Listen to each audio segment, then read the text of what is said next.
You know what's funny? When you exile someone, you're supposed to make sure they can't come back stronger than you. The Galactic Council forgot that minor detail when they banished humanity. My name is Krix, and I'm a data analyst for the Council, or at least I was. Now I'm just the guy who watched the biggest political blunder in galactic history unfold in real time, one spreadsheet at a time. Let me set the scene for you. 3 cycles ago, the Council gathered in their fancy floating Senate Hall, all 700 species represented, wearing their ceremonial robes and tentacles, and whatever else they drape on themselves to look important. The topic? Humanity. Too aggressive, they said. Too unpredictable, they whined. They keep building things without permission, they complained. Ambassador Trell, a Vaxian with more arms than brain cells, stood at the podium waving his appendages dramatically. These humans, he hissed, literally hissed, because Vaxians have that whole snake thing going on. They colonized 17 systems in just 50 years. They didn't even file the proper paperwork. The chamber erupted in gasps. Oh, the horror. Unauthorized colonization. Someone fetch the smelling salts. I sat in my little analyst booth, watching the vote counts roll in on my display. My claws clicked against the console as I tabulated the results. It wasn't even close. 643 votes in favor of expulsion, 40 votes against, 17 abstentions because apparently some species can't even commit to making bad decisions. The human delegation, all 5 of them, sat calmly in their assigned seats. Ambassador Marcus Cole, their lead negotiator, just smiled. Not a nervous smile, not an angry smile, just content, like he knew something we didn't. That should have been our first warning. By the authority vested in this council, High Chancellor Vorn announced, her crystalline voice reverberating through the hall. Wait, no, not crystalline. Her voice was like glass. Fine. Her voice was smooth and echoey. Humanity is hereby expelled from Galactic Council space. You have 60 standard days to relocate beyond the designated boundary markers. Cole stood up, buttoned his jacket, such a weird human gesture, and spoke clearly into the chamber's audio pickups. We understand the Council's decision. We'll leave peacefully. But remember this day, Chancellor. Remember it well. Then they walked out. No argument, no pleading, no dramatic threats. They just left. The Council congratulated themselves for 3 straight hours afterward. I had to transcribe every self-satisfied speech. My claws still hurt. Fast forward 18 months. And here's where it gets interesting. I was running my weekly trade analysis when something odd popped up on my screen.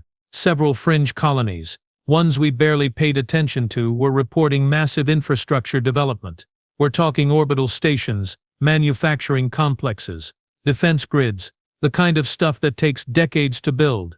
I flagged it for my supervisor, a particularly pompous Deltharian named Quex. He waved one of his 3 hands dismissively.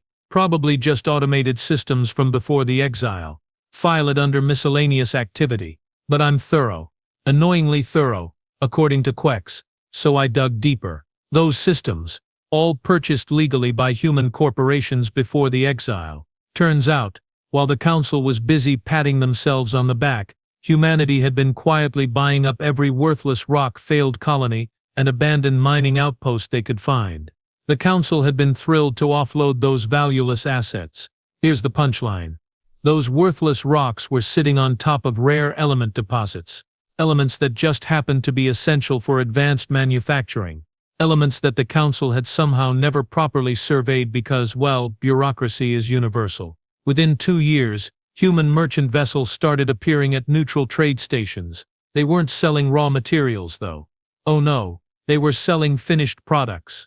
Advanced fusion drives, medical nanosystems, computational matrices that made our best technology look like counting stones. And they were selling them cheap. The Council's first reaction, denial. Impossible, declared Trade Minister Galth, his gills flapping indignantly. They lacked the infrastructure for such production. His second reaction after I showed him the verified trade data, panic. Emergency sessions were called.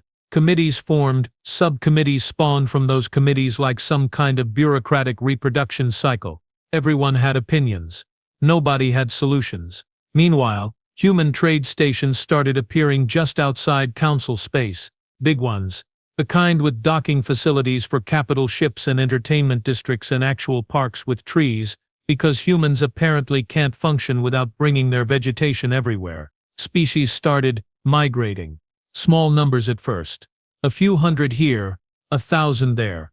Workers seeking better pay. Families wanting opportunities. Within a year, it was an exodus. Millions of council citizens relocating to human space for jobs, education, safety. Safety. That was the really insulting part. Turns out, humans had built such effective security systems that their crime rates were lower than core council worlds. Pirates wouldn't go near their territory because human defense forces had this nasty habit of actually responding to threats instead of forming committees to discuss appropriate response protocols. I watched it all happen from my analyst booth, compiling reports that nobody wanted to read because they contradicted the official narrative. The council kept insisting this was temporary, a minor fluctuation, nothing to worry about. Then the trade route shifted. You want to know the exact moment the Galactic Council realized they'd made a catastrophic mistake? I can tell you the precise timestamp: 3rd cycle, 7th month, 14th day at approximately 1100 hours station time. That's when High Chancellor Vorn's economic advisors presented her with the quarterly trade report, and her face turned the most fascinating shade of purple I'd ever seen on a Keltharian. I know because I was the one who compiled that report, and I got to watch her read it via live feed. The numbers were beautiful in their brutality. 42% of council trade now flowed through human intermediaries. 67 major corporations had relocated their headquarters to human space. Tax revenues, down 38% across all core worlds. But here's the really fun part. The council couldn't do anything about it, because technically, legally, perfectly within every treaty and regulation they themselves had written, humanity wasn't breaking any rules. They were just better at the game. I got summoned to the Chancellor's office that afternoon. Mina's a mid-level data analyst who just wanted to crunch numbers and go home to my thermal pod. Instead, I found myself standing before the entire High Council Executive Committee, all 12 of them staring at me like I'd personally caused this disaster. Analyst Krix, Vorn said, her voice tight. Explain how this happened. I pulled up my presentation. Might as well go down swinging. With respect, Chancellor, we expelled the only species in the galaxy who understood exponential growth. Trade Minister Galth's gills flared. Preposterous. We have economists. We have trade specialists. Yes, Minister. We have economists who thought linear projections were adequate. Humans think in curves, in cascades, in compound effects. I brought up a graph. Look at this. Every human settlement follows the same pattern. Initial investment, rapid development, exponential returns. They don't build for 50 years from now. Ambassador Trell slithered forward, his expression skeptical. So what do you propose we do? Be dem to return. Before I could answer, the chamber doors opened. A human walked in, not just any human, Marcus Cole himself, looking exactly as calm as the day they'd expelled him. The room went silent. You could have heard a scale drop. Apologies for the intrusion, Cole said, his tone polite but carrying an edge that made everyone nervous. But I thought it might save time if I addressed your concerns directly. Vorn's hand hovered over the security alert. This is a closed session, Ambassador. Or should I say, former Ambassador. Former, yes. Though I prefer my current title, Trade Commissioner of the United Human Territories. He smiled that same knowing smile, which now includes 217 settled systems, 43 major trade stations, and a population of approximately 18 billion. But who's counting? The silence got heavier. I was furiously taking notes because somebody needed to document this historical moment, and it clearly wasn't going to be the council members who were currently having existential crises. Cole continued, walking slowly around the chamber. You wanted us gone. We left. You thought you were punishing us. We thought you were giving us freedom. Perspective is funny that way, isn't it? What do you want? Vorn finally asked, her voice barely steady. Want? Nothing. I'm here as a courtesy, to inform you that the United Human Territories will be opening formal diplomatic relations with any council species that wish to establish embassies in our space. Individual species, mind you, not the council itself. Galth shot to his feet. You cannot circumvent council authority by negotiating separately with member species. Cole's smile widened. Actually, Minister, I can. You see, when you expelled us, you voided every treaty obligation we had to recognize council primacy. We're now a sovereign entity, and sovereign entities can negotiate with whomever they please.